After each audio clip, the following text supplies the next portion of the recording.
আসসালামু আলাইকুম। 18 বাংলা সংবাদে সবাইকে স্বাগত জানাচ্ছি নাজিয়াত শাহরিন। শুরুতেই বিআরবি কেবলস সংবাদ শিরোনাম। বদলে যাচ্ছে র্যাব, পুলিশ ও আনসার বাহিনীর পোশাক, ইউনিফর্ম চূড়ান্ত, জানালেন স্বরাষ্ট্র উপদেষ্টা। সীমান্তে প্রয়োজনে প্রাণঘাতী অস্ত্র ব্যবহার করতে পারবে বিজিবি। ভোটার তালিকা হালনাগাদ শুরু, তরুণদের সুযোগ হাতছাড়া না করার পরামর্শ সিইসির। ভোটে অনিয়মের বিরুদ্ধে প্রতিরোধ করে তোলার আহ্বান।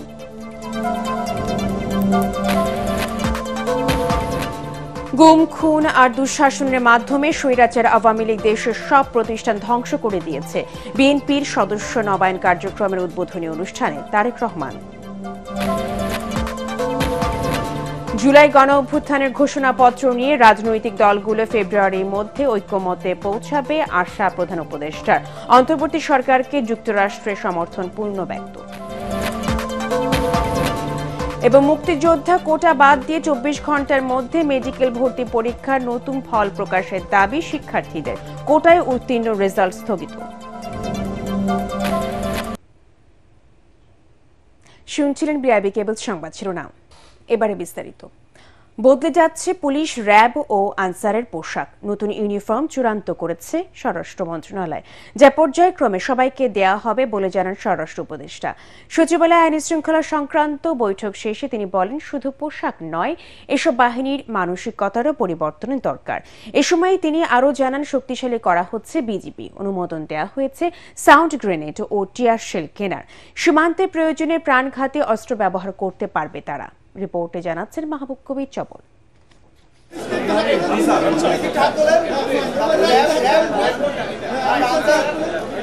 24-এর আন্দোলনে 20 বছর পর বদলে যাচ্ছে পুলিশের ইউনিফর্ম, সাথে বদল হচ্ছে র্যাব ও আনসারের পোশাকও।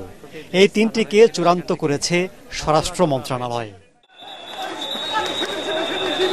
ছাত্র জনতার আন্দোলনে পুলিশের বর্বরতায় ক্রোধের মুখে পড়ে বাহিনীটি। থানা পুড়িয়ে অর্ধশত পুলিশ সদস্যকে হত্যা করে উত্তেজিত জনতা। এরপর থেকে পুলিশের সংস্কার ও পোশাক পরিবর্তনের দাবি ওঠে। 18 ধরনের ইউনিফর্ম থেকে চূড়ান্ত করা হয় 3টিকে। তবে একসাথে পরিবর্তন নয়, পর্যায়ক্রমে পোশাক পাবেন পুলিশ, র্যাব ও আনসার সদস্যরা। পুলিশের জন্য, র্যাবের জন্য এবং আনসারের সিলেক্ট করা হয়েছে। একসাথে তো সবাইরে পড়া যাবে না, যেহেতু এই জিনিসগুলি যে সময় ধরেন আস্তে আস্তে একটা যে সময় হয় আস্তে আস্তে ইমপ্লিমেন্ট করতে হবে। ব্রিটিশ আমলে পুলিশের ইউনিফর্ম ছিল সাদা রঙের। 1847 সালে বদলে করা হয় খাকি, যা সময়ের সাথে কিছুটা পরিবর্তন হয়। সবশেষ 2004 সালে পুলিশের ইউনিফর্মে বড় ধরনের পরিবর্তন আসে। প্রশ্ন উঠেছে, শুধু পোশাক বদল করলেই কি পুলিশ বদলে যাবে? স্বরাষ্ট্র উপদেষ্টা বলছেন, পোশাকের সাথে মানসিকতার বদলকেও গুরুত্ব দিচ্ছেন তারা। পোশাকের সাথে সাথে সবকিছু, মন মানসিকতা সবকিছুর পরিবর্তন দেয়। আমি বারবার একটা বলি, আপনারা কিন্তু একটা ক্ষেত্রে হলো সবচেয়ে বেশি জোর দেবেন, এই হলো দুর্নীতি। শুধু পুলিশ নয়, শক্তি বাড়ানো হচ্ছে বর্ডার গার্ড বাংলাদেশ বিজিবিতেও। এজন্য তাদের অত্যাধুনিক অস্ত্র কেনার অনুমোদন দিয়েছে স্বরাষ্ট্র মন্ত্রণালয়। গত শনিবার চাঁপাই নবাবগঞ্জ সীমান্তে ভারতের বিএসএফ সাউন্ড গ্রেনেড নিক্ষেপ করলেও তার জবাব দিতে পারেনি বিজিবি, জানিয়ে সমালোচনার সৃষ্টি হয়।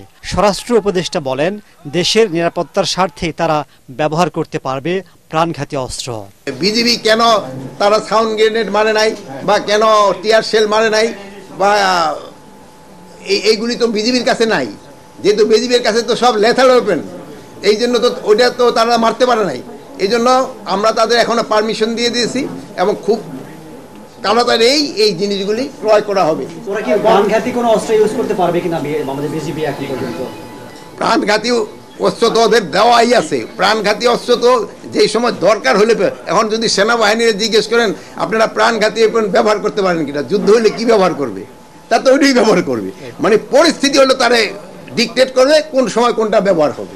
যতদিন প্রয়োজন সেনাবাহিনী মাঠে থাকবে বলে জানান স্বরাষ্ট্র উপদেষ্টা। মাহবুব কবির চপল, এটিএন বাংলা, ঢাকা। আগামীতে ভোটের সময় কেউ যাতে কেন্দ্র দখল বা অনিয়ম করতে না পারে সেজন্য সামাজিক প্রতিরোধ গড়ে তোলার আহ্বান জানিয়েছেন প্রধান নির্বাচন কমিশনার AMM নাসির উদ্দিন। সাভার উপজেলা পরিষদে ভোটার তালিকা হালনাগাদ কাজের উদ্বোধন করে তিনি বলেন, এবার বাঙালিরা ঐক্যবদ্ধ হয়ে ভোটের অধিকার আদায় করবে। সঠিক ভোটার তালিকা তৈরিতে তথ্য সংগ্রহকারীদের সেবার মানসিকতা নিয়ে কাজ করার আহ্বান জানান সিইসি। আদিন সজীবের রিপোর্ট, ছবি তুলেছেন হাসিবুল হাসান স্টালিন। আগামী জাতীয় সংসদ নির্বাচন কবে হবে তা নিয়ে আলোচনা চলছেই। প্রধান উপদেষ্টার দেয়া সম্ভাব্য সময়সীমা অনুযায়ী জাতীয় নির্বাচনের আয়োজনে তৎপরতা দেখাচ্ছে নির্বাচন কমিশনও। সেই যাত্রায় এবার গতি বাড়ালো কমিশন। হলো বাড়ি বাড়ি গিয়ে ভোটার তালিকা হালনাগাদ কর্মসূচির উদ্বোধন। 20 জানুয়ারি থেকে 3 ফেব্রুয়ারি পর্যন্ত প্রায় 65,000 কর্মী তথ্য সংগ্রহ করবেন। হারানো অধিকার উদ্ধারের প্রচেষ্টায় আমরা রত থাকব। নির্বাচন কমিশনারদের আহ্বান, ছাত্র জনতার অভ্যুত্থানে রক্ত দিয়ে শহীদ আহতরা ভোটাধিকার প্রতিষ্ঠায় যে সুযোগ তৈরি করে দিয়েছে তা যেন যথাযথভাবে পালন করতে পারি, সেজন্য তথ্য সংগ্রহকারীদের আন্তরিকতার সঙ্গে কাজ করতে হবে। জনগণের শাসক নয়, জনগণের সেবক নির্ধারণের অধিকার, যা আমরা দীর্ঘদিন হারিয়ে ফেলেছিলাম, আর সারা বছর ব্যাপী আমাদের সেই প্রচেষ্টাই চলবে। শুধু আমি বলাতে আপনি স্বাক্ষর করবেন না, বরং আপনার তথ্যগুলো সঠিক আছে কিনা এখনই যাচাই করে আপনি স্বাক্ষর করুন। একটা ভোটাধিকার প্রয়োগের প্রাথমিক যেই ধাপ, তাকে ভোটার তালিকাভুক্ত করা, এই আমানতের খেয়ানত আমরা করব না ইনশাল্লাহ। এ সময় প্রধান নির্বাচন কমিশনার AMM নাসির উদ্দিন বলেন, ভোটাধিকার প্রতিষ্ঠার জন্যই সঠিক ভোটার তালিকা দরকার। এজন্য দেশবাসীর সক্রিয় ভূমিকা চান তিনি। ভোটের অধিকার কিন্তু প্রতিষ্ঠা হয় নাই। এই বিপ্লবের মাধ্যমে আমরা অধিকার প্রতিষ্ঠার একটা অপরচুনিটি পেয়েছি, সুযোগ পেয়েছি। এখন প্রতিষ্ঠার কাজটা করতে হবে আমাদের। ভোটের ট্রেন যখন যাত্রা করলো, এই যাত্রার মধ্যে আমাদের প্রথম কাজটা হচ্ছে ফার্স্ট স্টেশন থেকে আমাদেরকে ভোটারদেরকে সাথে নিতে হবে, এবং সঠিক ভোটার তালিকা না করতে পারলে ওই আমাদের অধিকার প্রতিষ্ঠাটা ব্যাহত হবে, সঠিক হবে না। বলেন, পছন্দের প্রার্থীকে নির্বাচিত করতে ভয় ভীতি বাধা উপেক্ষা করে এবার ভোটের অধিকার প্রতিষ্ঠা করবে জনগণ। আপনার অধিকার যাতে কেউ এনক্রোচ করতে না পারে, ভোটের দিন যাতে কেউ আপনার অধিকার হরণ করতে না পারে, কেউ যাতে ভোট কেন্দ্র দখল করতে না পারে, ভোটের বাক্স কেড়ে নিতে না পারে, আপনাকে অযাচিতভাবে ইনফ্লুয়েন্স করতে না পারে ভোটারদেরকে, সেইটা জনপ্রতিরোধ গড়ে তুলতে হবে আমাদের। সাভার উপজেলা পরিষদে এদিন ভোটার তালিকা হালনাগাদে অংশ নেন তরুণ তরুণীরা। জানান জাতীয় পরিচয়পত্রের গুরুত্ব এবং ভোট দেওয়ার আকাঙ্ক্ষার কথা। এর আগেও আমরা শুনছি যে আমরা অনেক সময় ভোট দিতে পারে নাই, অনেকে সুষ্ঠুভাবে পরিচয় দিতে হবে এই আশাই করছি। দেশের যে সঠিক জনপ্রতিনিধি তাকে নির্বাচন করতে ভূমিকা রাখতে পারবো। এবার ভোটারযোগ্য প্রায় 19 লাখ নাগরিকের তথ্য সংগ্রহের আশা নির্বাচন কমিশনের। স্পষ্টতই আগামী নির্বাচনের মূল আনুষ্ঠানিকতা শুরু হলো এই ভোটার তালিকা হালনাগাদ কর্মসূচির উদ্বোধনের মাধ্যমে। একদিকে ভোটাধিকার প্রতিষ্ঠার চ্যালেঞ্জ রয়েছে, অন্যদিকে মুখে রয়েছেন সবাই ভোটার হয়ে ভোট দিয়ে পছন্দের প্রার্থীকে নির্বাচিত করবেন।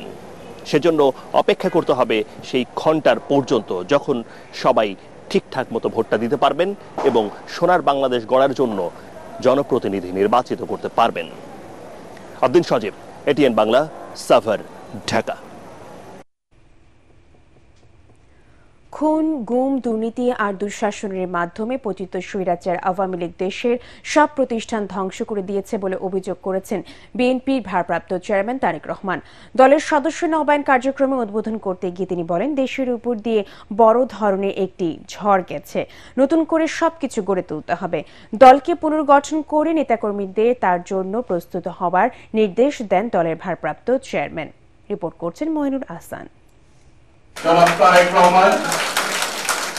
লন্ডন থেকে ভার্চুয়ালি যুক্ত হয়ে ফর্ম পূরণের মাধ্যমে বিএনপির সদস্য নবায়ন কার্যক্রমের উদ্বোধন করেন দলের ভারপ্রাপ্ত চেয়ারম্যান তারেক রহমান। চেয়ারপারসনের গুলশান কার্যালয়ে আয়োজিত অনুষ্ঠানে মহাসচিব সহ স্থায়ী কমিটির সদস্যরাও নিজেদের সদস্য পদ নবায়ন করেন। এ সময় নীতি নির্ধারকরা অনুপ্রবেশের নামে দলে যাতে কোনো দুর্বৃত্ত প্রবেশ করতে না পারে সে ব্যাপারে নেতাকর্মীদের সতর্ক করেন। পতিত স্বৈরাচারের বিভিন্ন সহযোগী এবং তৃণমূলের বিভিন্ন নেতা কর্মীরা যারা এখনো আশেপাশে রয়ে গেছে, তারা এই দলে ঢোকার চেষ্টা করতে পারে এবং আমরা কয়েকজনের বক্তব্য কালকে শুনেছি যে মোটরসাইকেলের বহর এখন অনেক লম্বা হয় গ্রামে গেলে, এবং দেখা যায় খোঁজ নিলে যে ওরাই তাহারা যারা আগে আওয়ামী লীগের গাড়ি ব্যবহারে ছিল। আমাদের কিন্তু এখন সত্যিকার অর্থেই একটা আদর্শ রাজনৈতিক দলে পরিণত হবে। এখন কিন্তু যে প্রতিযোগিতা চলছে, এই প্রতিযোগিতা কিন্তু স্লোগান দেওয়ার প্রতিযোগিতা নয়, মেধার এবং বুদ্ধির প্রতিযোগিতা।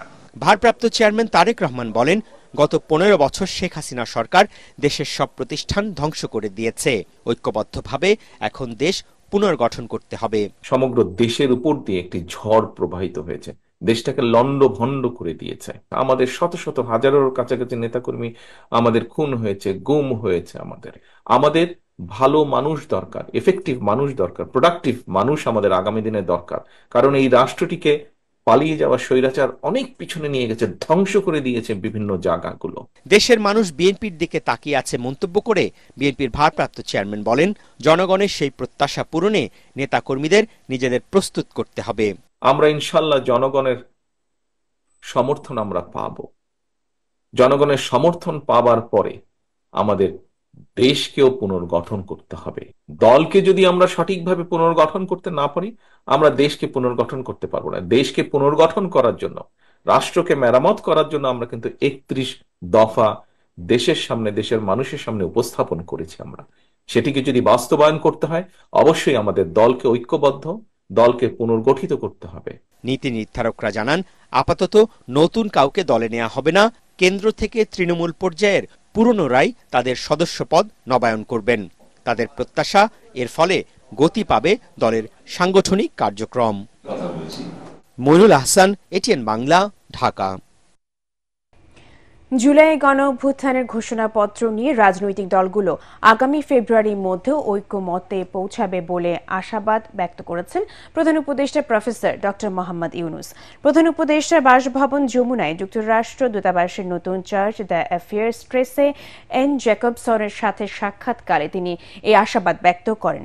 এ সময় অন্তর্বর্তী সরকারের পাশে থাকতে পুনরায় অঙ্গীকারের কথা জানিয়ে ট্রেসে এন জ্যাকবসন বলেন, উন্নয়ন ও সন্ত্রাসবাদের বিরুদ্ধে বাংলাদেশের সাথে কাজ করতে চায় যুক্তরাষ্ট্র। এ সময় প্রধান উপদেষ্টা দেশের বিভিন্ন সংস্কার, জুলাই গণঅভ্যুত্থানের ঘোষণাপত্র নিয়ে বিভিন্ন রাজনৈতিক দলের ঐক্যমতে এবং পরবর্তী নির্বাচনের বিষয়ে কথা বলেন। তিনি বলেন, রাজনৈতিক ঐক্যমতে তৈরি করা খুব কঠিন কাজ, কিন্তু জুলাই ঘোষণাপত্রে মূল প্রতিপাদ্য ঐক্য।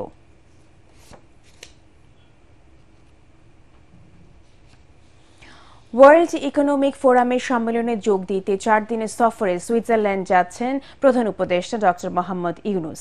আজ রাত 1টায় সুইজারল্যান্ডের উদ্দেশ্যে ঢাকা ত্যাগ করবেন তিনি। প্রধান উপদেষ্টা কার্যালয় জানায়, সফরে প্রধান উপদেষ্টা জার্মানির চ্যান্সেলর, ফিনল্যান্ডের প্রেসিডেন্ট, বেলজিয়ামের রাজা ও অন্যান্য গুরুত্বপূর্ণ ব্যক্তিত্বের সঙ্গে বৈঠক করবেন। সম্মেলনে বাংলাদেশ বিষয়ে আলাদা একটি সংলাপ হওয়ার কথা রয়েছে, যেখানে দেশের বিনিয়োগের পরিবেশ সম্পর্কে ধারণা দেওয়ার চেষ্টা করবেন প্রধান উপদেষ্টা। সুইজারল্যান্ড সফর শেষে আগামী 25 জানুয়ারি ডক্টর ইউনুসের দেশে ফেরার কথা রয়েছে।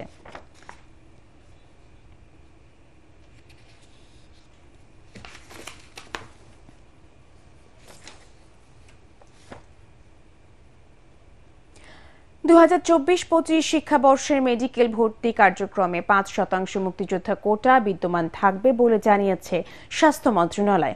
তবে এ কোটা শুধু মুক্তিযোদ্ধা ও বীরাঙ্গনাদের সন্তানদের জন্য প্রযোজ্য হবে, তাদের নাতি নাতনি বা অন্য কারোর জন্য প্রযোজ্য হবে না।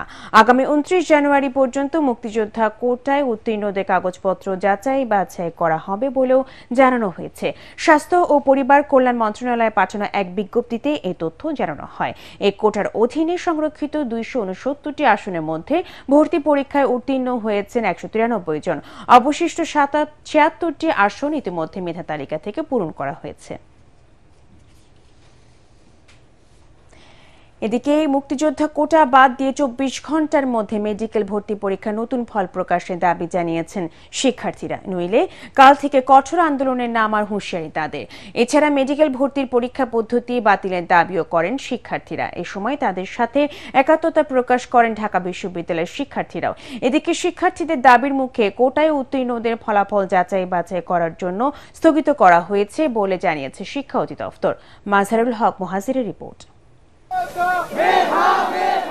মেডিকেল ভর্তি পরীক্ষায় মুক্তিযোদ্ধা কোটা বহাল রাখার প্রতিবাদ ও ফল পুনর্মূল্যায়নের দাবিতে আবারও কোটা প্রথার বিরুদ্ধে আন্দোলনে শিক্ষার্থীরা।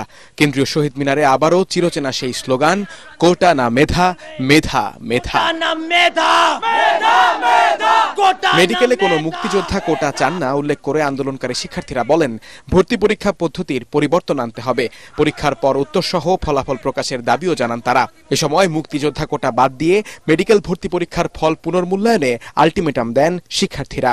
মেডিকেল ভর্তি পরীক্ষার মতো এত গুরুত্বপূর্ণ ভর্তি পরীক্ষায় কেন কোটা থাকবে? আমাদের যে মেডিকেল ভর্তি পরীক্ষা তার যে ইনফ্রাস্ট্রাকচার সেটা অত্যন্ত দুর্বল। কেমিস্ট্রি এবং ফিজিক্সের প্রশ্নগুলো সরাসরি তুলে দেওয়া হয় অনুশীলনী থেকে। আমরা এটা চাই না। এখানে হাজার হাজার শিক্ষার্থীর আবেগ, তাদের বাবা মায়ের স্বপ্ন এবং সবচেয়ে বড় কথা আমাদের স্বাস্থ্য খাত জড়িত। সেইখানে এই যে ডাক্তার নির্বাচনের যে প্রক্রিয়াটা, সেখানে যদি এরকম বৈষম্য এবং অযোগ্যদেরকে যদি সুযোগ দেওয়া হয়, তাহলে আমাদের শিক্ষা স্বাস্থ্য অবস্থা অবশ্যই সেখানে প্রশ্নবিদ্ধ হচ্ছে। অর্ধেকেরও কম মার্কস পেয়ে যারা চান্স পায়, তারা পরবর্তীতে যখন ডাক্তার হবে তখন তারা কি চিকিৎসা দিবে? তাদের এই ভুল চিকিৎসার কারণেই কিন্তু সম্পূর্ণ স্বাস্থ্য ব্যবস্থা, সম্পূর্ণ ডাক্তারদের উপর দোষারোপ করা হবে। তাদের দাবি শুধু ভর্তি নয়, চাকরি সহ সব পরীক্ষায় অযৌক্তিক কোটা চিরতরে বাতিল করতে হবে। যে মুক্তিযোদ্ধা কোটার বিরুদ্ধে হলো আন্দোলন, যে আবু সাইদকে নিয়ে মেডিকেল ভর্তি পরীক্ষা এলো প্রশ্ন, সেই আবু সাইদ যে জন্য আন্দোলন করেছে তার সেই বিরুদ্ধে করা আন্দোলনটাই কেন আবার এই মেডিকেলে চলতে থাকবে? আজকের দিনের মধ্যে গতকাল প্রকাশিত মেডিকেল ভর্তি পরীক্ষার ফলাফল বাতিল করতে হবে। শুধু বাতিল করলেই চলবে না, মুক্তিযোদ্ধা কোটা নামক এই প্রহসনকে বাতিল করে ফলাফল পুনর্প্রকাশ করতে হবে। বর্তমানে মুক্তিযোদ্ধা সন্তানদের জন্য 5%, শারীরিক প্রতিবন্ধী কোটা 1% ও ক্ষুদ্র নৃগোষ্ঠীর জন্য 1% কোটা সংরক্ষিত আছে। সেই অনুযায়ী গত রোববার সারা দেশে মেডিকেল ভর্তি পরীক্ষার ফলাফল প্রকাশ করে কর্তৃপক্ষ।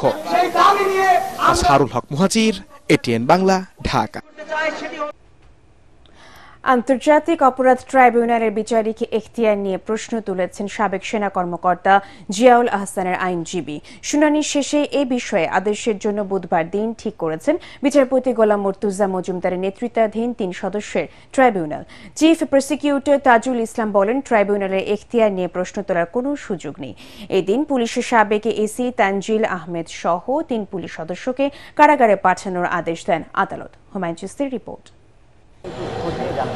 ৭১ মহান মুক্তিযুদ্ধের সময় সংঘটিত মানবতা বিরোধী অপরাধের বিচারের জন্য 2010 সালে গঠিত হয় আন্তর্জাতিক অপরাধ ট্রাইব্যুনাল। সেখানেই চলছে জুলাই আগস্ট ছাত্র জনতার গণ অভ্যুত্থানে সংঘটিত মানবতা বিরোধী অপরাধের বিচার কাজ।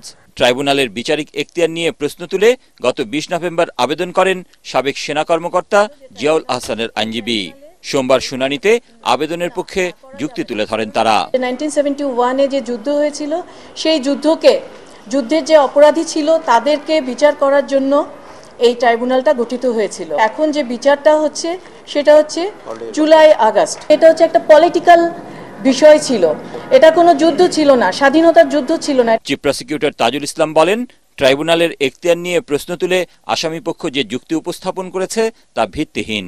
সরকারের অধ্যাদেশ প্রণয়নের ক্ষমতা আছে কিনা সেটা তারা চ্যালেঞ্জ করেছেন। আমরা বলেছি এটা এই ট্রাইব্যুনালের বিবেচ্য বিষয় নয়। সংবিধানের 47-এর 3 এবং 47-এর ক অনুচ্ছেদে বর্ণিত আছে যে যাদের উপরে এই ক্রাইমস এগেইনস্ট হিউম্যানিটি অথবা মানবতা বিরোধী অপরাধ, যুদ্ধাপরাধ, গণহত্যার অভিযোগ থাকবে, তারা তাদের মৌলিক অধিকার দাবি করে হাইকোর্ট ডিভিশনে কোনো রিট পিটিশন দায়ের করতে পারবে না, বা তাদের জন্য যে সমস্ত আইন তৈরি করা হবে সেই সমস্ত আইন অবৈধ হবে না, যদিও সেটা সংবিধানের কোনো ধারার সাথে অসামঞ্জস্যপূর্ণ হয়। এটা একটা ব্ল্যাঙ্কেট প্রোটেকশন, এটা কনস্টিটিউশনে দেয়া আছে। সাংবিধানিকভাবে এই আইনকে একটা সুরক্ষা দেওয়া হয়েছে। যে যুক্তিগুলো ওনারা তুলে ধরেছেন এগুলো অসার, এগুলো মূল্যহীন। এই পিটিশনটা মূলত করা হয়েছে মিডিয়া অ্যাট্রাকশনের জন্য, সেটা আমরা বলেছি, এবং আমরা আবেদন করেছি আদালতের কাছে যে এই পিটিশন সামারিলি রিজেক্ট করে একটা দৃষ্টান্তমূলক পানিশমেন্ট দেওয়া উচিত। এদিন ট্রাইব্যুনালে আনা হয় বৈষম্য বিরোধী ছাত্র আন্দোলনে হত্যা মামলায় গ্রেফতার পুলিশের সাবেক AC Tanzil Ahmed, police constable Akram Hossain ও হোসেন আলীকে। পরে তাদের কারাগারে পাঠানোর নির্দেশ দেন আদালত। দুজনের ব্যাপারে নতুন গ্রেপ্তারি পরোয়ানা আর একজনের বিরুদ্ধে আগে গ্রেপ্তারি পরোয়ানা ইস্যু হয়েছিল তাকে আজকে গ্রেপ্তার করে হাজির করা হলে তাকে কারাগারে প্রেরণ করা হয়। এদিন নিঃশর্ত ক্ষমা চাওয়ায় আদালত অবমাননার অভিযোগ থেকে দৈনিক কালবেলার সিনিয়র রিপোর্টার আলী ইব্রাহিমকে অব্যাহতি দেন ট্রাইব্যুনাল। হুমায়ুন চিস্তি, এটিএন বাংলা, ঢাকা। আবু সাইদ সহ ২৪ গণহত্যার সব মামলার বিচার আন্তর্জাতিক মানের নিশ্চিত করতে চায় ট্রাইব্যুনাল, জানিয়েছেন ট্রাইব্যুনালের প্রসিকিউটর ব্যারিস্টার এস.এম. মইনুল করিম। আবু সাইদ হত্যার ঘটনাস্থল রোকেয়া বিশ্ববিদ্যালয়ের ১ নম্বর গেটের সামনে এলাকা পরিদর্শন শেষে সাংবাদিকদের তিনি বলেন, আবু সাইদ হত্যা মামলার অভিযোগের তদন্তের জন্য ১২ সদস্যের টিম রংপুরে এসেছে। যত দ্রুত সম্ভব তদন্ত শেষ করে এই ঘটনা মামলা হবে ও গ্রেফতারি পরোয়ানা জারি করা হবে। এ সময় ঘটনার প্রত্যক্ষদর্শী সাক্ষী ফুটেজ সংগ্রহ সহ ফরেনসিক পরীক্ষা করবেন তারা। এই মামলায় সাবেক প্রধানমন্ত্রী শেখ হাসিনা অভিযুক্ত হবেন কিনা সেটিও তদন্তের পর বলা যাবে বলে জানান প্রসিকিউটর। ১ সপ্তাহ আগে আবু সাইদের এটা আমাদের ট্রাইব্যুনালে অভিযোগ এসেছে। মাননীয় চিফ প্রসিকিউটর মহোদয় আমাদেরকে পাঠিয়েছেন, আমি সহ আমাদের সাথে আমাদের যে আলাদা তদন্ত সংস্থা তাদের ১২ জনের একটা টিম আমরা এসেছি। আমরা এখানে আরও একদিন থাকব। আবু সাইদ সহ যারা এখানে শহীদ হয়েছে তাদের এই ঘটনাগুলো আমরা তদন্ত করে সত্যতা যাচাই করে তথ্য উপাত্ত সংগ্রহ করে আমরা এখান থেকে যাব। সম্মানের সাথে বিদায় নিতে হলে অবিলম্বে অন্তর্বর্তী সরকারকে জনগণের প্রতিনিধির কাছে ক্ষমতা হস্তান্তর করার আহ্বান জানিয়েছেন বিএনপির স্থায়ী কমিটির সদস্য খন্দকার মোশাররফ হোসেন। জিয়াউর রহমানের জন্মবার্ষিকী উপলক্ষে ডক্টরস অ্যাসোসিয়েশন ড্যাব আয়োজিত আলোচনা সভায় তিনি বলেন, সব সংস্কার অন্তর্বর্তী সরকারের পক্ষে করা সম্ভব নয়। বর্তমান সংকটময় পরিস্থিতি থেকে উত্তরণে দ্রুত নির্বাচন দিতে হবে। অন্যদিকে ঢাকা বিশ্ববিদ্যালয়ের মল চত্বরে জিয়াউর রহমান ফাউন্ডেশনের নিম গাছ রোপণ কর্মসূচিতে অংশ নিয়ে বিএনপির সিনিয়র যুগ্ম মহাসচিব রুহুল কবির রিজভী বলেন, ফ্যাসিবাদী শক্তির পুনরুত্থান যাতে না হয় তা নিশ্চিতে ঐক্য বজায় রাখতে হবে।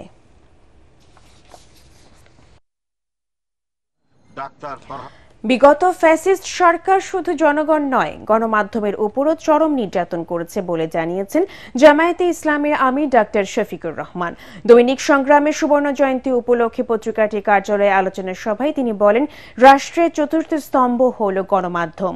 সব স্তম্ভ সঠিকভাবে কাজ না করলে রাষ্ট্র সঠিক থাকে না।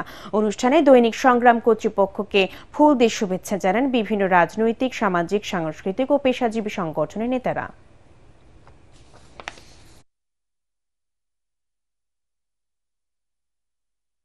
যদি জাতির দর্পণ হিসাবে সংবাদপত্র এবং বিভাগ হিসাবে সাংবাদিকরা ভূমিকা পালন করতেন, ফ্যাসিবাদী শাসন এইভাবে জাতির উপর জেঁকে বসতে পারত না। যিনি যেভাবে বলেছেন, যিনি যেভাবে লিখেছেন তারটা হুবহু সেইভাবে তুলে ধরতে হবে। ফ্যাসিবাদী আমলে এটা একেবারেই হয়নি। এখনো তার কিছু কালো ছায়া আমরা লক্ষ্য করি। দ্রুত সংস্কার শেষ করে গণতান্ত্রিক সরকারের কাছে ক্ষমতা হস্তান্তর করলে শহীদ আসাদের চেতনা বাস্তবায়ন হবে, এমন মন্তব্য করেছেন বিএনপি চেয়ারপারসন উপদেষ্টা আমানুল্লাহ আমান। সকালে ঢাকা মেডিকেল কলেজের সামনে শহীদ আসাদ স্মৃতিস্তম্ভে শ্রদ্ধা নিবেদন করতে এসে তিনি একথা বলেন। এ সময় পরিবারের সদস্যরা অভিযোগ করেন, হাসিনা সরকারের আমলে শহীদ আসাদের চেতনার স্বপ্নভঙ্গ হয়েছে। দিনটি জাতীয়ভাবে পালন ও পাঠ্যপুস্তকে পুনরায় আসাদের জীবনী অন্তর্ভুক্তি করা সহ কয়েকটি দাবি তুলে ধরেন তারা। মুশফিকুর রহমানের রিপোর্ট। 1969-এর 20 জানুয়ারি তখনকার স্বৈরাচার আইয়ুব সরকারের বিরুদ্ধে গর্জে ওঠা এক নাম আসাদ। ঐতিহাসিক 11 দফা আন্দোলনের হরতালে পুলিশের গুলিতে নিহত হন 27 বছরের টকবগে যুবক, যার রক্তমাখা পথ মারিয়ে আসে 69-এর গণ অভ্যুত্থান, 71-এর মুক্তিযুদ্ধ, জন্ম হয় বাংলাদেশের। শহীদ আসাদের 56তম মৃত্যুবার্ষিকীতে তার স্মৃতিতে শ্রদ্ধা জানাতে আসেন পরিবারের সদস্য, বিভিন্ন সামাজিক, সাংস্কৃতিক ও রাজনৈতিক দলের নেতাকর্মীরা। এ সময় তার সহযোদ্ধারা জানান, আসাদের অসমাপ্ত কাজ এখনো সমাপ্ত হয়নি। গত 53 বছরে যারা শাসন ক্ষমতায় এসেছে তারা শহীদ আসাদের যে স্বপ্ন, সেই স্বপ্ন বাস্তবায়নের পথে পা বাড়ায় নাই। গত 15 বছরে হাসিনা সরকারের আমলে আসাদের চেতনার স্বপ্নভঙ্গ হয়েছে উল্লেখ করে তার পরিবারের সদস্যরা জানান, 24-এর বৈষম্য বিরোধী ছাত্র আন্দোলনই আসাদের চেতনা। নতুন প্রজন্মের কাছে আসাদকে তুলে ধরতে পাঠ্যপুস্তকে পুনরায় তার জীবনী অন্তর্ভুক্তি চান তারা। জুলাই আগস্টের বৈষম্য বিরোধী ছাত্র আন্দোলনের হাসিনার পতন ঘটিয়েছে, সেই চেতনাই হচ্ছে আসাদ চেতনার ফসল। পাঠ্যপুস্তকে আসাদের জীবনী ছিল, কিন্তু সেটা আজকাল আর বই দেখতেছি না, সেটা অন্তর্ভুক্ত করা হোক। শহীদ আসাদের স্মৃতিস্তম্ভে ফুলেল শ্রদ্ধা জানান বিএনপি সহ বিভিন্ন দলের নেতাকর্মীরা।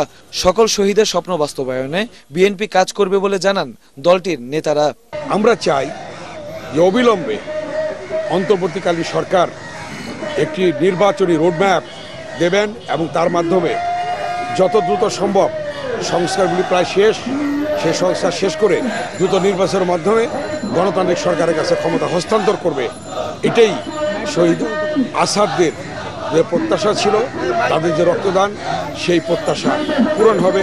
শহীদ আসাদের চেতনা কাজে লাগাতে পারলে দেশে সত্যিকার গণতন্ত্র প্রতিষ্ঠা হবে বলে মনে করেন শ্রদ্ধা জানাতে আসা মানুষেরা। মুশফিকুর রহমান, এটিএন বাংলা, ঢাকা। অবিলম্বে রামপাল বিদ্যুৎ কেন্দ্র বন্ধের দাবি জানিয়েছেন অর্থনীতিবিদ অধ্যাপক আনু মোহাম্মদ। এ বিষয়ে বেশিরভাগ মানুষের সমর্থন আছে বলেও মনে করেন তিনি। ঢাকা বিশ্ববিদ্যালয়ের মোজাফফর আহমেদ মিলনায়তনের সর্বজন কথা আয়োজিত সেমিনারে তিনি এ দাবি জানান। সেমিনারে বক্তারা বলেন, শিক্ষা স্বাস্থ্যের বরাদ্দ না বাড়িয়ে শ্রমজীবী মানুষকে পেছনে ফেলে কৃষি আর কৃষককে অবহেলা করে কোনো অবস্থাতে কাঙ্ক্ষিত সংস্কার সম্ভব নয়। ফজলে রাব্বি রিপোর্ট। শিক্ষার ক্ষেত্রে বললাম যে 71% স্বৈরতন্ত্রকে রুখে দিয়েছে বাংলাদেশ, গুটি গুটি পায়ে এগিয়ে যাচ্ছে গণতন্ত্রের পথে। এই অগ্রগতি হতে হবে সবাইকে সাথে নিয়ে। এই পথ চলায় বৈষম্য থাকলে আবারও হোঁচট খাওয়ার শঙ্কা থেকেই যাবে। বৈষম্যহীন বাংলাদেশের সন্ধানে সর্বজন কথা আয়োজিত সেমিনারে বক্তারা বলেন, শিক্ষা স্বাস্থ্যে বরাদ্দ না বাড়িয়ে শ্রমজীবী মানুষকে পেছনে ফেলে কৃষি আর কৃষককে অবহেলা করে কোনো অবস্থাতেই কাঙ্ক্ষিত সেই বাংলাদেশ পাওয়া যাবে না। অর্থনীতির যে কাঠামোগত ওই জায়গাটা যদি সংস্কার না করি, তাহলে মানুষ হচ্ছে যে এই সংস্কারকে মানুষ ওন করবে না। উপরে কলম দিয়ে কিন্তু এটা কিন্তু ক্ষতটা কিন্তু দূর করা যাবে। দীর্ঘ 5 দশক ধরে আমরা শিল্পায়ন করতে পারিনি। আমাদের কৃষি অর্থনীতিতে যে ঘটনাগুলো ঘটেছে, কৃষিতে যে পলিসিগুলো আছে, এখানে বিশ্বব্যাংক এবং IMF এর স্ট্রাকচারাল অ্যাডজাস্টমেন্ট পলিসি আছে, নানা ধরনের পলিসি ফেলিয়ার, ধারাবাহিক পলিসি ফেলিয়ার এবং পলিসি মেসআপের কারণে আজকে এসে আমাদের সংখ্যাগরিষ্ঠ মানুষ ইনফরমাল খাতে কাজ করতে বাধ্য হচ্ছে। দেখেন, আমার মৌলিক অধিকার খাদ্য, কৃষি, সেটির কোনো সংস্কার কমিশন নেই। অর্থাৎ এই সরকারও ধরে নিয়েছে খাদ্য, কৃষি খুব ভালো আছে, এখানে কোনো সংস্কারের প্রয়োজন নেই। রামপাল বিদ্যুৎ কেন্দ্রকে ঘিরে আওয়ামী লীগ সরকার সবচেয়ে বেশি সমালোচনার মুখোমুখি হয়। পরিবেশ বিধ্বংসী ওই প্রকল্প তখন বন্ধ না করা গেলেও এখন যৌক্তিক কারণেই তা বন্ধের দাবি জানান অধ্যাপক আনু মোহাম্মদ। এটা প্রমাণিত, যেটা জনগণ গ্রহণ করেনি, তখন ভোট হয়েছিল, সেখানে দেখা গেছে 99% এটার বিরুদ্ধে। সুতরাং এখন যদি আমরা বলি এটার দায়, এটা ঋণের দায় লিখতে আমরা নেব না, বন্ধ করে নিয়ে যাও এবং যা ক্ষয়ক্ষতি সেটা বরঞ্চ উত্তর পরিশোধ করতে হবে। এর দাবি যদি আমরা করি, এটা আন্তর্জাতিকভাবে তার দৃষ্টান্ত আছে এবং এটা আমরা করতে পারি। বিদ্যুৎ ও জ্বালানি খাতের মতো গুরুত্বপূর্ণ খাতে এখনো আগের সরকারের নীতি বহাল রাখায় হতাশা প্রকাশ করেন বক্তারা। জ্বালানির দাম কমালে কিন্তু মূল্যস্ফীতি অনেকখানি কমে যাবে, কিন্তু সেই কাজটা তারা করছে না। দাতা সংস্থার পরামর্শ মেনে সাধারণ মানুষের জীবনকে কঠিন করে তোলার সমালোচনা করেন তারা। ফজলে রাব্বি, এটিএন বাংলা, ঢাকা। শুল্ক ফাঁকি দিয়ে চোরাচালানের মাধ্যমে আনা প্রায় 48 লাখ টাকার ভারতীয় স্কিন কেয়ার কসমেটিক্স সামগ্রী জব্দ করেছে ডিএমপি ডিবি তেজগাঁও বিভাগ। রাজধানী খিলগাঁওয়ের বনশ্রীতে অভিযান চালিয়ে চোরাচালান বাজারজাত করার দায়ে ফিরোজ আলম বাবু নামে একজনকে গ্রেফতার করা হয়েছে। পণ্য পরিবহনের কাজে ব্যবহৃত একটি কাভার্ড ভ্যানও জব্দ করা হয়। রাজধানী মিন্টু রোডে ডিএমপির মিডিয়া সেন্টারে সংবাদ সম্মেলনে ডিসি ডিবি তেজগাঁও মিজানুর রহমান জানান, গ্রেফতারকৃত ফিরোজ সহ চোরাচালান চক্রের সাথে জড়িত অন্য সদস্যদের বিরুদ্ধে বিশেষ ক্ষমতা আইনের মামলা করা হয়েছে।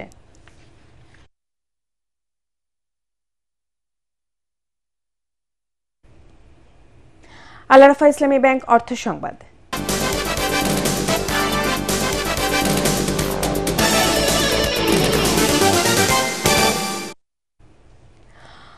অটোমোবাইল ওয়ার্কশপ ও গ্যারেজের ওপর ভ্যাট আগের 10% বহাল থাকবে, প্রত্যাহার করা হয়েছে 15% করার সিদ্ধান্ত। জাতীয় রাজস্ব বোর্ডের চেয়ারম্যানের সাথে ওয়ার্কশপ মালিকদের বৈঠক শেষে এনবিআর থেকে এই ঘোষণা দেওয়া হয়। এর আগে নতুন করে আরোপিত ভ্যাট বাতিলের দাবিতে মানববন্ধন করে অটোমোবাইল ওয়ার্কশপ মালিক সমিতি। রাজধানীর আগারগাঁওয়ে জাতীয় রাজস্ব ভবনের সামনে অবস্থান নিয়ে ওয়ার্কশপ মালিকরা বলেন, উচ্চ মূল্যস্ফীতির সময় কোনো অবস্থায় 15% ভ্যাট হতে পারে না। তাদের মতে ওয়ার্কশপ মালিকরা অন্যের জায়গা ভাড়া নিয়ে গাড়ি মেরামত করে, অথচ জায়গার মালিকের উপর ভ্যাট না করে ওয়ার্কশপ মালিকগণের উপর ভ্যাট চাপিয়ে দেওয়া হয়েছে। যোগাযোগ সচল রেখে এই শিল্পকে টিকিয়ে রাখতে ওয়ার্কশপ জায়গা ভাড়ার উপর ভ্যাট প্রত্যাহার করার দাবি জানান তারা।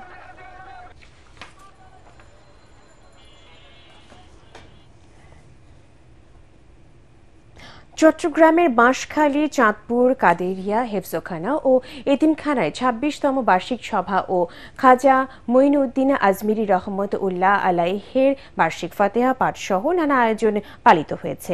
এ উপলক্ষে শনিবার থেকে 2 দিন ব্যাপী অনুষ্ঠানে ছিল বিনামূল্যে চক্ষু চিকিৎসা ক্যাম্প, হেফজ সমাপনীদের পাগড়ি প্রদান, জিকিরে মুস্তফা সাল্লাল্লাহু আলাইহি ওয়াসাল্লাম মাহফিল। পীরে তরিকত মাওলানা মোহাম্মদ নোমান এর সভাপতিত্বে ও মাদ্রাসার পরিচালক শাহজাদা মাওলানা মোহাম্মদ সুলতান আল কাদিরির সার্বিক তত্ত্বাবধানে শেষ দিনের বার্ষিক সভা অনুষ্ঠিত হয়। এতে সমাজসেবক ও শিক্ষাবিদ হাজী শফিক আহমেদ, মোহাম্মদ রুহুল আমিন চৌধুরী, আঞ্জুমানে রজবিয়া নুরিয়া ট্রাস্টের চেয়ারম্যান মাওলানা আবুল কাশেম নুরি, professor doctor আ.ম. Kazi Mohammad Harunur Rashid, professor doctor Zafar উল্লাহ সহ আলেম ও বিশিষ্টজনেরা বক্তব্য রাখেন। কয়েক হাজার মানুষ এতে অংশ নেন। পার্টেক্স খেলার খবর।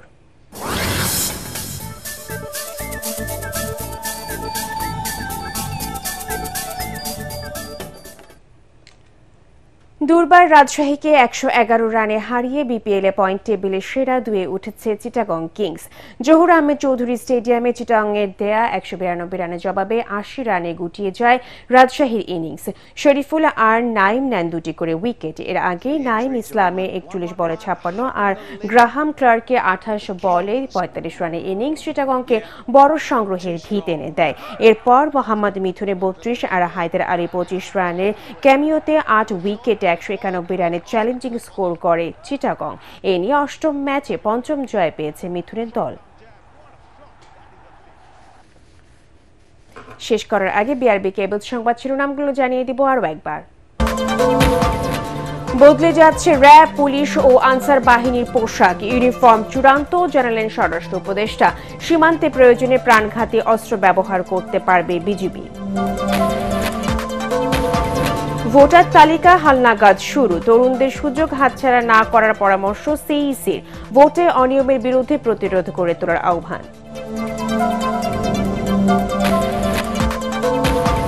গুম, খুন আর দুঃশাসনের মাধ্যমে স্বৈরাচার আওয়ামী লীগ দেশের সব প্রতিষ্ঠান ধ্বংস করে দিয়েছে।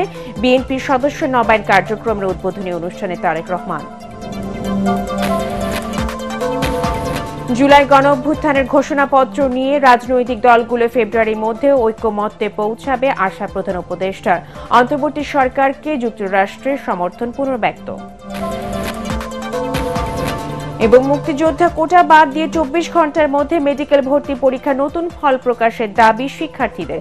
কোটায় উত্তীর্ণ, রেজাল্ট স্থগিত। পরবর্তী সংবাদ দেখার আমন্ত্রণ জানিয়ে এখনকার মতো শেষ করছি। এটিএন বাংলা সংবাদ ইউটিউবে দেখতে ব্রাউজ করুন youtube/ATN Bangla News। ধন্যবাদ সবাইকে।